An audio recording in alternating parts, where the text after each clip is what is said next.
السلام عليكم ورحمة الله وبركاته. هنعمل مع بعض النهاردة لحمة اسمها لحمة مشوحة.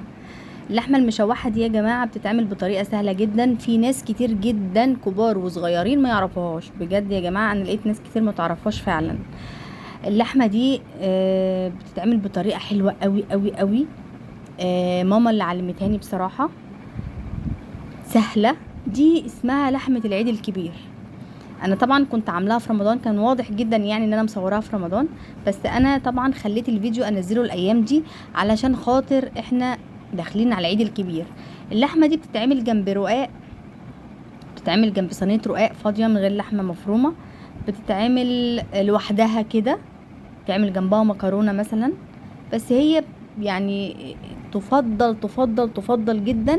بتفضل يعني احنا بنعملها اول يوم العيد، من اجواء العيد عندنا الكبير يعني.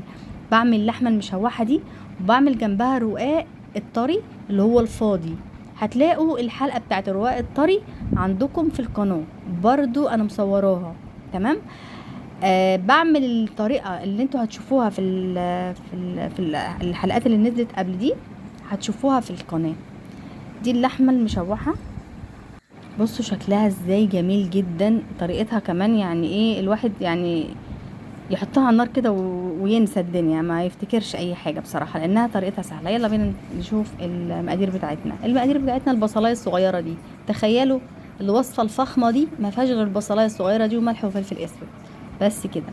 ادي اللحمه بتاعتنا. هنجيب حله دلوقتي على النار وهنشوف هنعمل ايه. ادي الحله بتاعتي على النار، هنشوف بقى، هنمشي مع بعض واحده واحده. اللحمه بتاعتي اهي، هننزلها كده في الحله.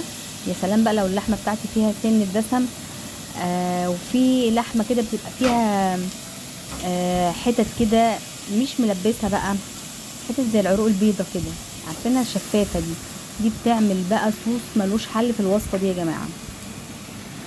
انا بوريكم اللحمه فيها عظم وفيها، لان اللحمه المشوحه دي بتتعمل باللحمه الدسمه اللي هي فيها عظم شويه، حاجه تحفه. بس كده، انتوا شايفين انا عملت ايه؟ الموضوع مفيش اسهل من كده. حطيت اللحمه بتاعتي، حطيت البصله بتاعتي كده زي ما انتوا شايفين، بصله صغيره قوي، انا بقطعها 4/4. البصله دي مش هيبقى ليها اصلا وجود في، يعني مش هيبقى ليها وجود في اللحمه، انتوا هتشوفوا الموضوع بنفسكم للنهايه. او انا كده سايباها على نار عاليه بس تغلي، وهنغطيها دلوقتي.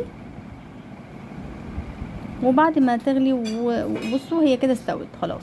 يعني انا بسيبها على النار واطيه جدا، يعني تغلي واوطي عليها النار جدا جدا، اوطي عليها النار جدا. بصوا انا هكمل كلامي بس لما تشوفوا اللحمه بعد ما صبيتها كده في الاطباق، بعد ما غرفتها. بصوا شكلها حاجه كده مزاج المزاج، يعني حاجه تحفه. اللحمه دي بقى احنا سيبناها على النار، يعني بتقعد على النار براحتها لحد ما تستوي جدا. موطين عليها النار جدا جدا جدا. بعد ما تغلي نوطي عليها النار ونسيبها تعيش اللحظه.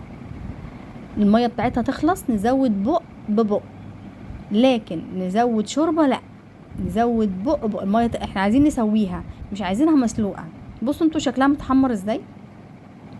الميه تخلص نبقى متابعينها طبعا، ما نسيبهاش، نزود بق ميه والنار واطيه. الميه بتاعتها تخلص نزود بق ميه. دي المراحل اللي انا عملت فيها اللحمه يعني. بس طبعا ما رضيتش كل شويه ان انا ايه افتح الفيديو واعمل، انا قلت هشرحها لكم. تمام. زي ما قلنا تخلص، هي بتقعد لها بتاع ساعة وربع كده على النار هادية. بنسيبها بقى مع نفسها كده براحتها خالص. لقينا اللحمة بتاعتنا استوت خلاص، بقت تمام التمام وخلاص. احنا مش عايزينها تقعد على يعني تستوي تاني اكتر من كده.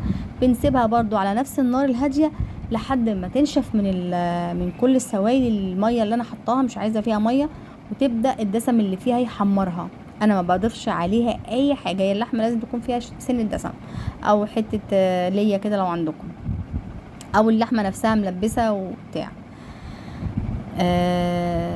نسيبها بقى نقلبها كده على النار وعلى النار واطيه، نسيبها ونقلب عليها كده. ايه، مش محتاجين ان احنا نحط لها اي دسم.